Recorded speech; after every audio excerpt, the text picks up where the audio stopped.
มันอะไรมันจะฉ่ำได้ขนาดนี้เนี่ยนี่นะลูกค้ามันที่ร้าน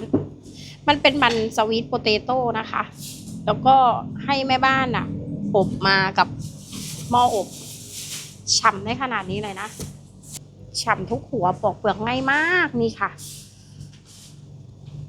โหนี่น้ำตาลแตกออกมาเลยอะลูกค้าดูสิน้ำตาลแตกออกมาแบบนี้เลยนะ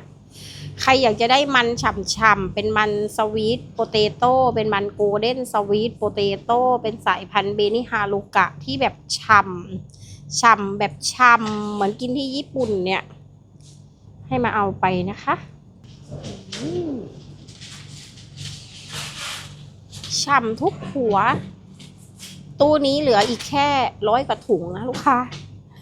เหลือเยอะจัดเกินเหลือ100 กว่าถุงอะฉ่ำๆแบบนี้เลย